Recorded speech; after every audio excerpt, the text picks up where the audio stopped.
Good afternoon. Getting right down to business here. We're doing it live, doing more at 4 weekday afternoons, right after Guy Benson and just before Randy Wang with 790 KBC News Blitz at 5. Right now, Mottek On Money, live on the air, the voice of business news here in Los Angeles. 790 KBC, streaming live online worldwide at kbc.com. And yes, of course, the on-demand Mottek On Money podcast, kbc.com, Apple iTunes, YouTube, all your favorite podcast platforms. Kicking off another big week with geopolitics and a big speech by the Fed chairman set for this week. The earnings parade also continues, coming off another record-shattering week last week with a big meeting between President Trump and Russian leader Putin on Friday. Stocks did close a little change today to kick off the new week. Investors turning their attention to the U.S.-Ukraine meeting at the White House today involving European leaders. And we'll also be hearing from Fed Chairman Jerome Powell at the end of the week. In the meantime, we'll also be getting the notes from the Fed's last big meeting. And also the earnings news will be coming out again this week. The Dow came in for a closing loss today of 34 points after kissing an intraday high on Friday. The S&P 500 down nearly a point today to 6,449, and the NASDAQ of 7 at 21,630. All the major averages near all-time highs. Taking a look at Bitcoin, it's pulled back down nearly 1,000 here now at 116,530. White House, the center of attention today as the Ukrainian president and European allies spoke with President Trump in Washington at a conference table there with the Ukrainian leader facing pressure to accept a peace deal that's still being worked out. The meeting follows the president's encounter with the Russian counterpart Putin at their Alaska summit on Friday. Considered the main event this week in the financial markets, Fed Chairman Jerome Powell's speech at the Jackson Hole Symposium that's set on Friday. The speech will be Powell's last as Fed chair at that conference. It will be closely followed for any new clues as to the path of monetary policy, possibly a cut maybe next month after inflation and retail data prompted Wall Street to temper rate cut hopes last week.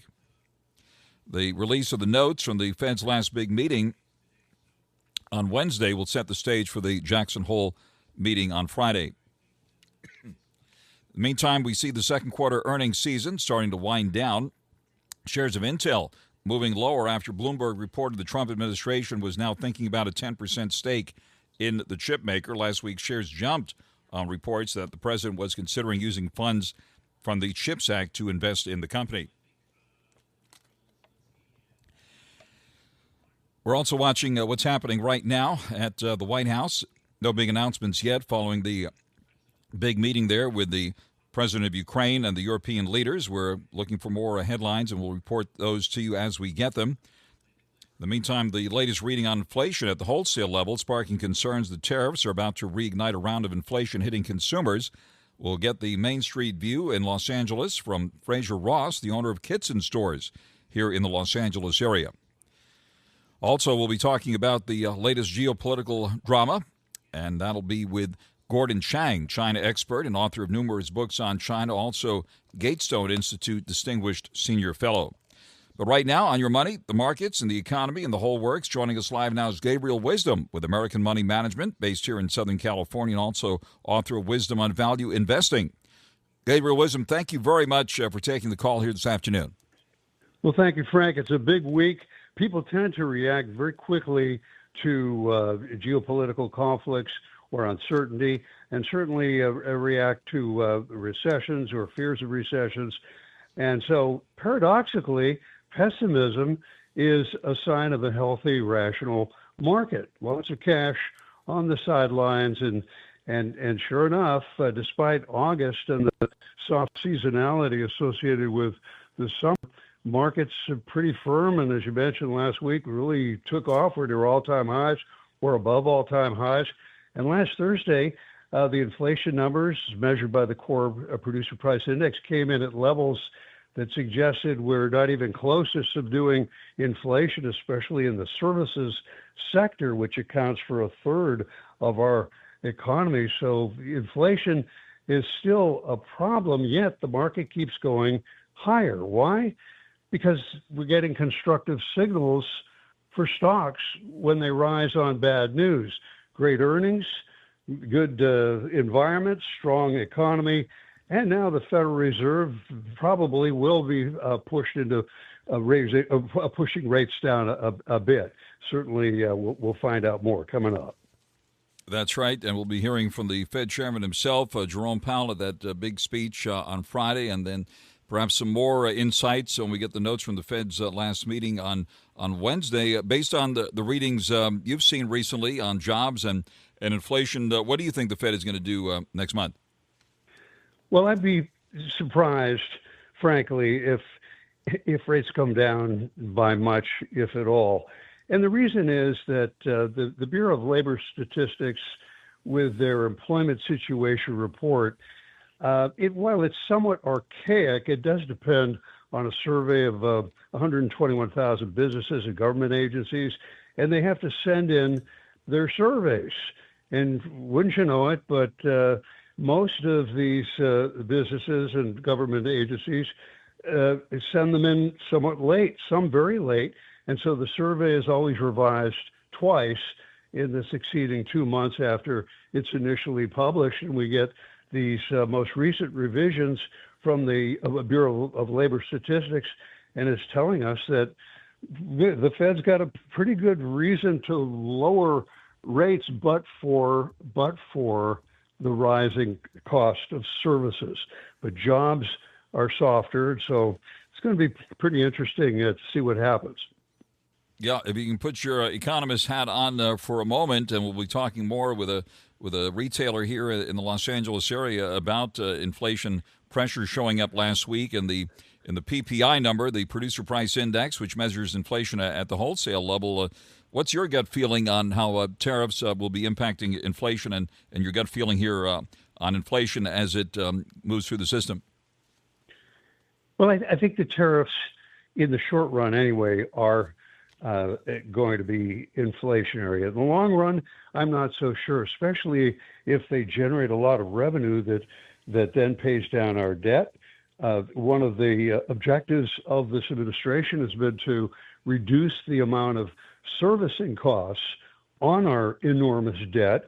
And if we get new revenue from and ongoing revenue from tariffs, if it really works, there'll be less debt to service. President Trump tapped his Council of Economic Advisor chairman, a fellow named Stephen Moran, to serve out the remaining term of Andrea Kugler, a Fed governor who resigned. And odds are he'll represent the third dissenting vote if the Federal Open Market Committee doesn't vote to ease rates at the September meeting. So there's mounting pressure for lower rates, but I think the Fed wants to hold off as long as possible because then they have some firepower. Normally, you reduce rates when jobs cease to exist, or there's a recession, or there's some very serious problem. We don't have such a problem right now. Very interesting. Interestingly, the bond market, we've seen the yield on the 10-year note come down recently, and mortgage rates this past week hit the lowest we've seen since last October, the lowest we've seen so far in 2025. What do you see ahead for that key number, the yield on the 10-year note? What do you see ahead here, how bonds are behaving nowadays? Well, Frank, the global inflation seems to be losing some steam. The Organization of Economic Cooperation and Development, the OECD, as we call it, there's some 38 member countries, and we're seeing a breakdown in prices. Energy prices have certainly fallen from their highs of 2022. That's deflationary, and food inflation continues to reflect the unfortunate weather events hurting crop yields. So you've got that. It's really a mixed bag. I like what Ed Yardeni said about offering himself to be chairman of the Federal Reserve. He said that he'd be happy to do it if he could work from home. He would halt construction on the Fed's $2.5 billion headquarters renovation, and he'd do it for half the money. But then again, they've got to get him out of Long Island. He's not leaving. So We're at an interesting time right now. No question about it. What about this idea for the government to get involved with Intel here? And there's a China component to all of that. Intel stock pulling back today after getting a pop last week. Very interesting story, which we'll be talking more about with Gordon Chang later this hour. But what about Intel here? It's fascinating. The negotiations are all about United States semiconductor chips versus China's rare earths. China has the majority of rare earth minerals. We need these to make, everything modern pretty much. And the United States has the lead on chips, but we need more manufacturing. So Intel is a great target. At the same time, Intel has got a lot of problems, but it wouldn't be the first time that the government invested in troubled, companies that were necessary. For example, Uncle Sam opened his pockets for a rare earths company called MP Materials, trades on the New York Stock Exchange under symbol MP. It's up almost 400% year to date since the government took a 15% equity stake in this rare earth manufacturer here in the United States. So Intel could be next. All right. What about, let's go down the Mag 7 list here with NVIDIA kissing record highs in the last week or so. And also we're watching, of course, Tesla, which some say has been dumped from the Mag 7 names, or maybe Broadcom has been added to that list. But what about the Mag 7 here? Apple, too, which has seen a decent run and a slight pullback here today. Well, I happen to like them all at the right price. There's something that NVIDIA is doing that, again, they're head and shoulders ahead of everybody else. They've developed switches that include photonics, silicon photonics, that these things run on light. Data centers are notorious energy hogs. And so if you can run the chips on light, well, that's amazing, and it solves a lot of problems. So the data centers that can dramatically reduce power consumption because of NVIDIA chips, that's big. AMD has purchased a company to help develop a variety of these photonics and optic solutions for the next generation of AI. All the big Magnificent Seven companies, even Tesla, are involved in this kind of technology. So they continue to be pretty exciting, and I'd include Broadcom. All right. Do you have the laser eyes on yet? Watching crypto performance this year with Bitcoin hitting a record high in the last week or so as well, above 124,000, pulling back here today to around 116. Gabriel Wisdom and ETH, as it's known. Ethereum has also seen that big run up lately. What are your thoughts on crypto here? It's becoming a very legitimate space, Frank. The Winklevoss twins, the two brought Bitcoin to the public markets. They've got a crypto platform that I'm sure you know about, called Gemini, and they've filed to go public. They trade some 150 cryptocurrencies, and they've got a stable coin under the in their fold, and I think that this ticker symbol will be GEMI from last I saw. But this is just another in a long series of successful IPOs associated with crypto and digital. We saw what happened with Circle Internet Group and then the crypto exchange Bullish. These have been very strong, so it's a kind of exciting space. Most definitely, yeah. So we'll keep an eye on this.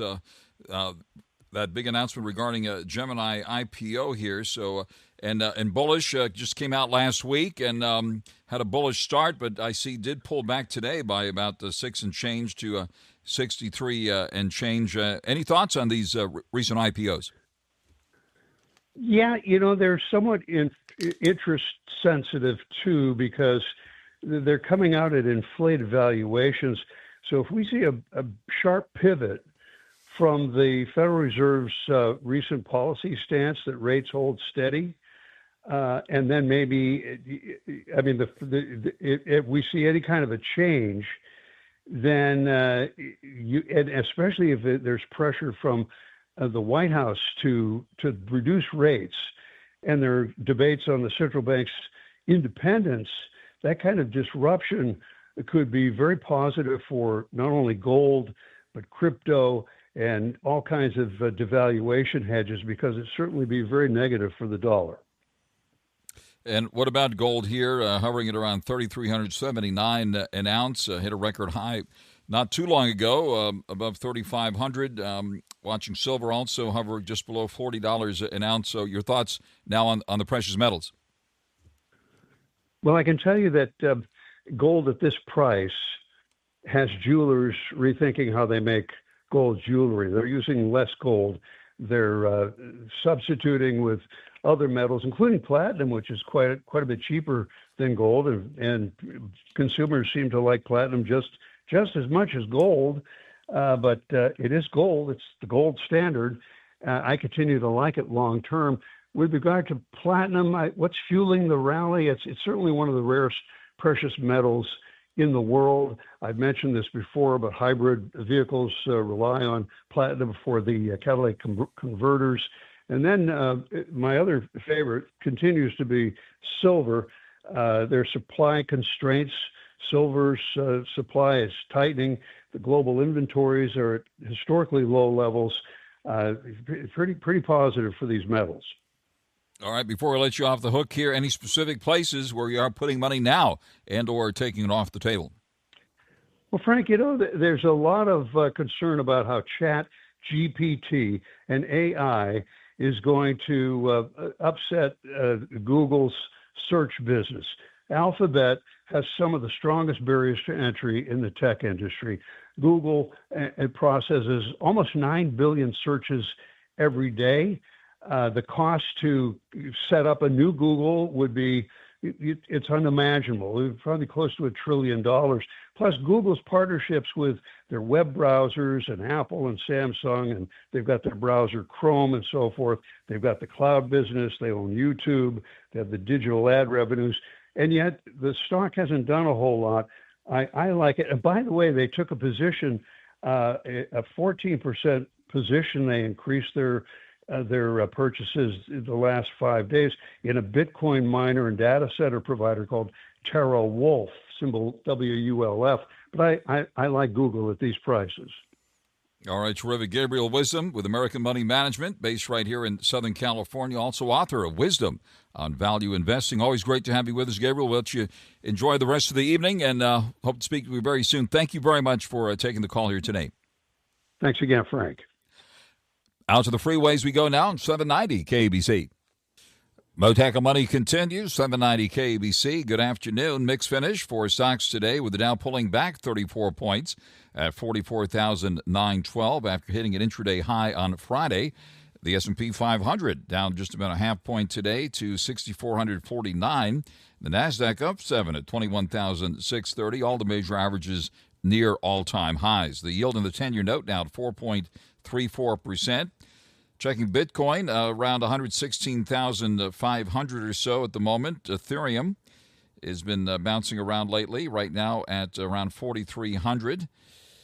Checking gold, analog gold, up $1.30 now at 3,379 and change. Silver is hovering just below $40 an ounce and at 38 and change. Platinum at the moment at $1,338.70 an ounce.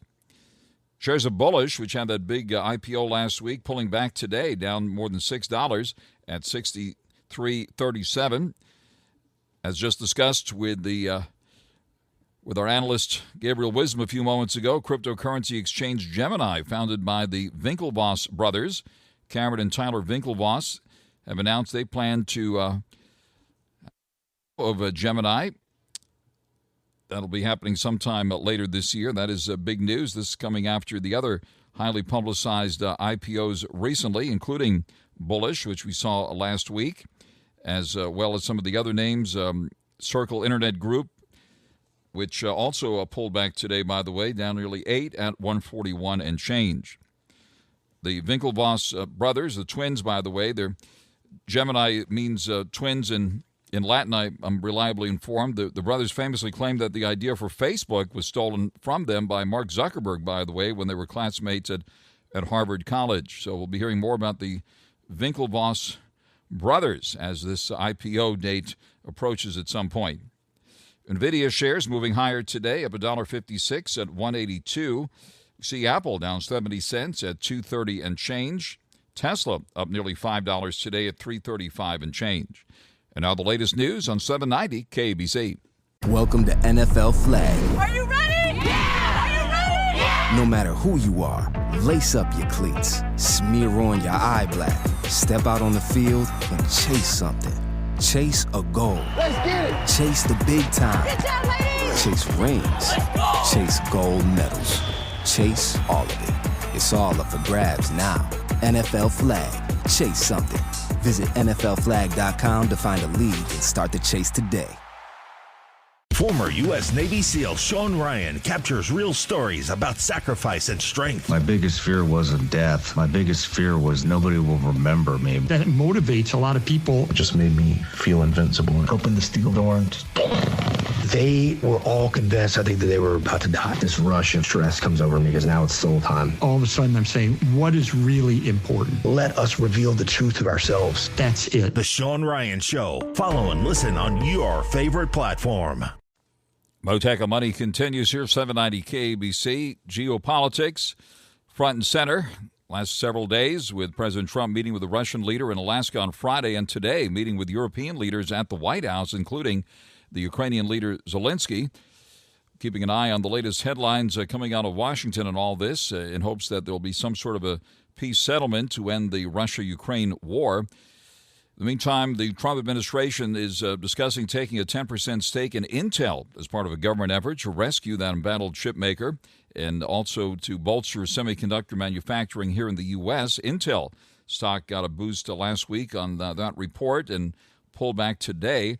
Talks between the White House and Intel reportedly intensified when President Trump called for the Intel chief executive Lip-Bu Tan to resign over his ties to China.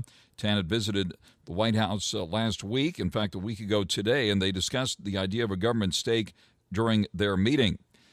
In the meantime, we see reports that China is eyeing the President Trump-Putin meeting, gauging the West's resolve on Ukraine as things continue to unfold on that front. Also, the Taiwan is also an issue. President Trump made some comments about Taiwan in the last several days. Following all of this very, very closely, and there is a lot to follow nowadays, China expert Gordon Chang, Gatestone Institute Distinguished Senior Fellow and author of numerous books on China, including Plan Red, China's project to destroy America, on X at Gordon G. Chang. Gordon Chang, thank you very much for taking the call here today. Well, thank you, Frank. A lot to unpack here, but first of all, know you're following what's happening at the White House today and the big meetings that have taken place today and on Friday in Alaska with China certainly keeping an eye on all this as the whole world is. So give us your reaction on how this is all unfolding. Well, it's unfolding very fast, Trump speed. So you had, for instance, on Friday, the bilateral meeting with Putin in Anchorage. And today, as you point out, the big meeting with Zelensky and with about 5 European leaders.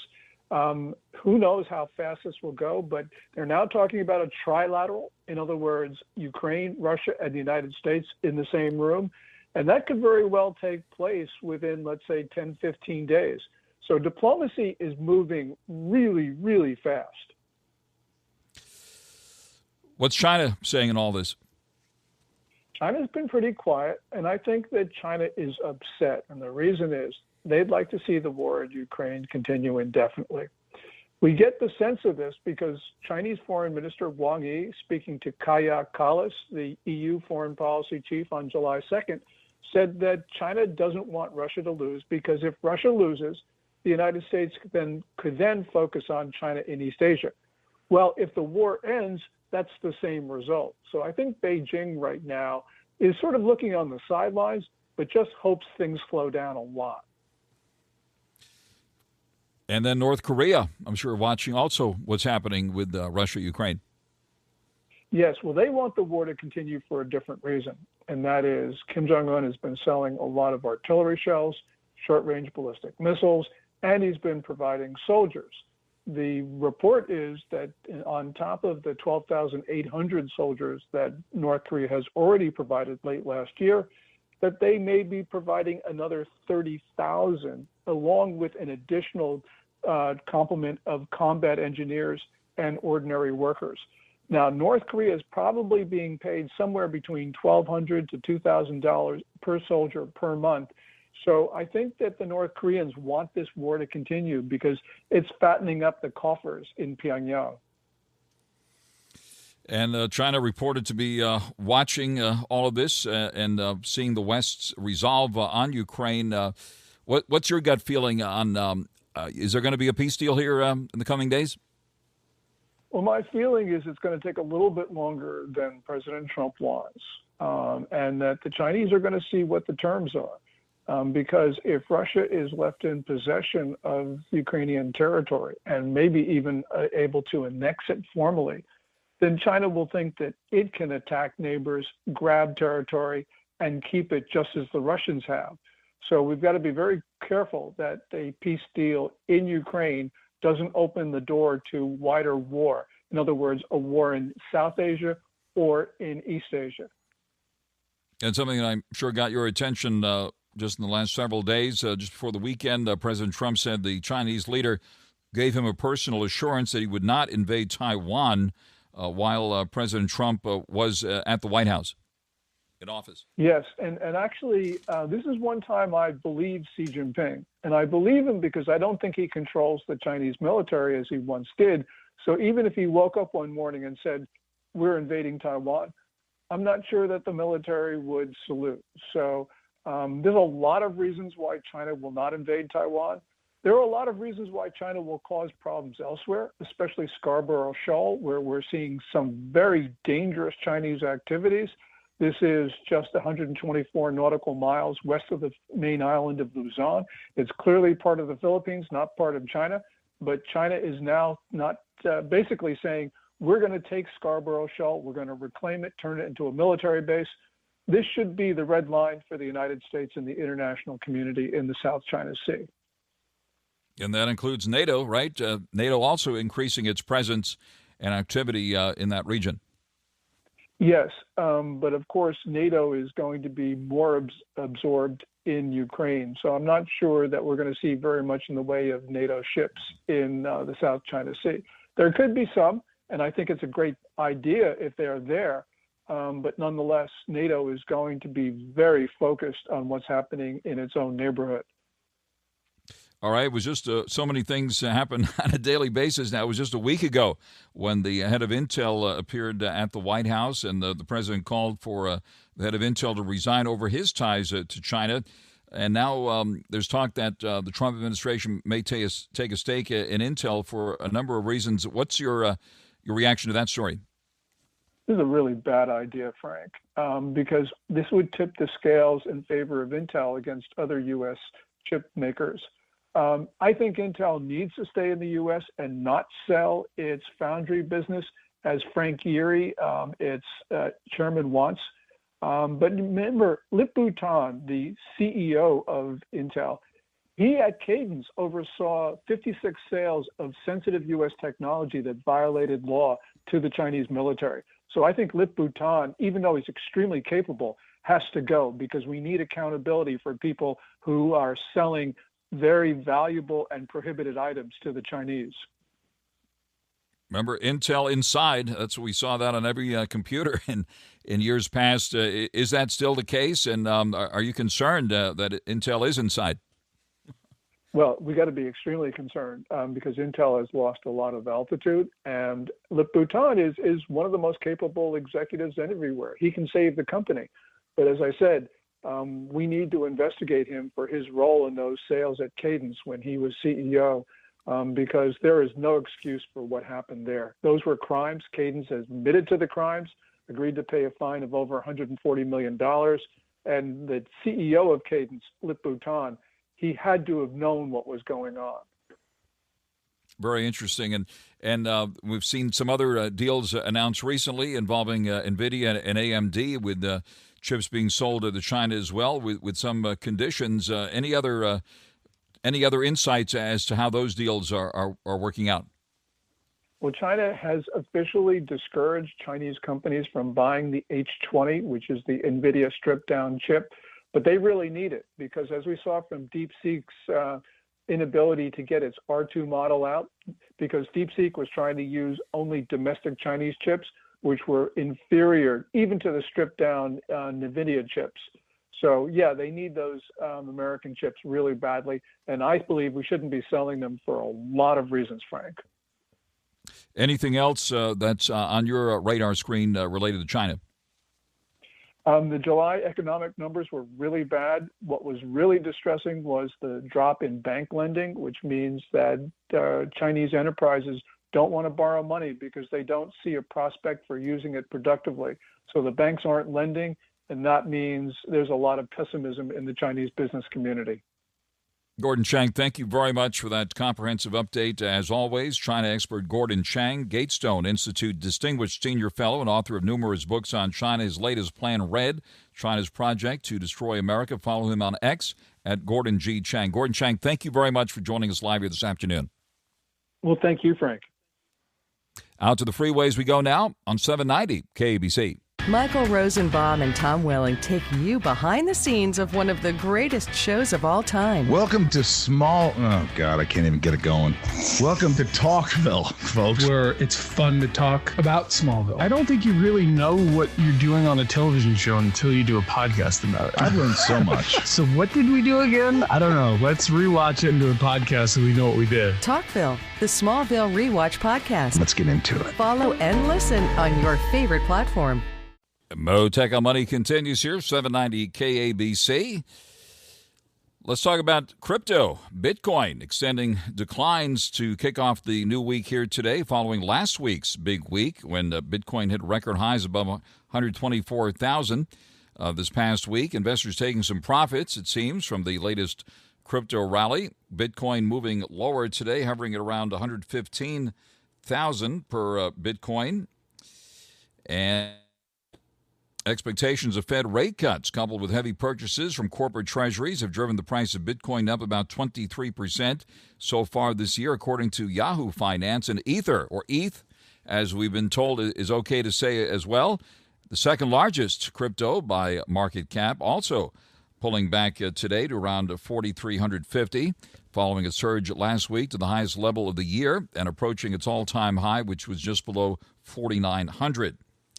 Keeping an eye on the cryptos here with Bitcoin pulling back to kick off the new week, and so is Ethereum. According to one senior market analyst at the foreign exchange trading platform XS.com, a sharp pullback in crypto as the market is getting deleveraged following the peaks recorded last week. He also pointed out that since last Thursday, more than $1.7 billion in long crypto futures positions have been liquidated, according to CoinGlass data.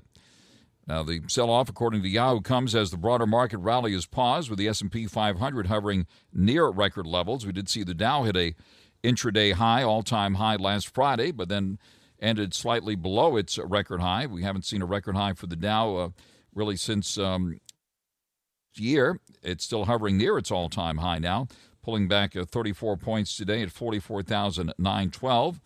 The S&P 500 was virtually unchanged today at 6,449, and the NASDAQ up slightly at 7 points at 21,630, with the focus of attention today, of course, on geopolitics and the big meeting at the White House between President Trump, leader, as well as the European Union leaders, NATO leaders, as well as the various leaders of European countries.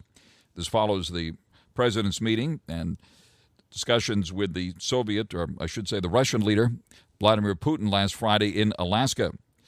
We did last week already, Bitcoin and other digital assets slipped from highs as hopes of a 0.5% interest rate cut from the Fed in September fizzled on the heels of the hotter-than-expected wholesale inflation number we got last week. That's the PPI number.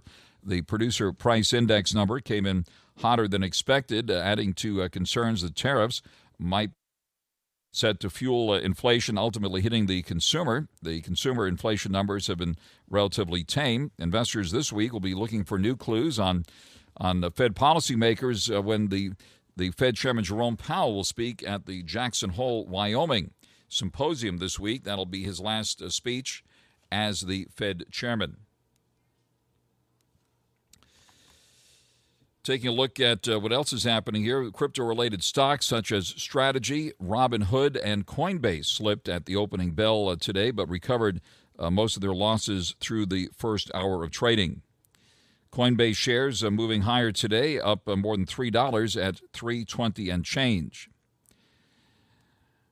The other big news in the crypto world, we see a Gemini filing for a NASDAQ IPO with a Ripple-fueled credit facility tied to RLUSD Access, Ripple USD Access, Gemini's NASDAQ IPO, according to the report I'm looking at from Bitcoin.com here. Gemini's NASDAQ IPO filing unveiling bold access to Ripple credit and Ripple USD-based liquidity, signaling a powerful fusion potentially here with this big announcement, fusion of stablecoin finance and institutional crypto dominance. Gemini Space Station, that's the holding company, by the way, for Gemini Trust Company, filed the registration statement with the Securities and Exchange Commission in preparation for an initial public offering on the NASDAQ Global Select Market under the ticker symbol GEMI, as in Gemini. Gemini Trust Company was co-founded back about 11 years ago by Cameron Winklevoss and Tyler Winklevoss. They operate the Gemini cryptocurrency exchange and related businesses. The registration statement highlighting the scope of its operations, the company offers a mobile and web-based crypto asset exchange platform, proprietary wallet infrastructure, and custody solutions, high performance over-the-counter trading solutions tailored to institutions and professionals, a digital art auction platform, and a proprietary U.S. dollar-backed stablecoin, and a credit card product that offers crypto asset rewards on customer purchases. These disclosures emphasize the company's evolution from a trading venue into a broader digital asset services provider. According to Bitcoin.com, the filing details a financing deal with Ripple Labs. Through the Ripple Credit Agreement, Gemini has the ability to access a structured credit facility, the Ripple Credit Agreement, providing that they may borrow in minimum tranches of $5 million up to an initial commitment of about $75 million, subject to increases or decreases based on certain performance metrics and other conditions, with a maximum commitment of $150 million. The agreement includes that provision, according to this report. Now, the stablecoin referenced in the deal is RLUSD, U.S. dollar-pegged stablecoin. That's what that is. RLUSD was designed to combine fiat stability with blockchain efficiency, according to this crypto write-up, available on both the XRP ledger and Ethereum. Complements XRP within Ripple's broader ecosystem and has seen rapid growth in supply and integration into new platforms. Stay tuned now for the 790 KBC News Blitz with Randy Wang. With more at 4 tomorrow afternoon here on Mottek On Money on 790 KBC. Hey there. I'm Paula Pant, host of the Afford Anything podcast. I help people make the smartest money decisions possible because, let's face it, money's too important to wing it. From investing strategies to economic trends to savvy travel, lifestyle design, and beyond, we're in this journey to financial independence together. Remember, you can afford anything, just not everything. So, afford anything. Follow and listen on your favorite platform.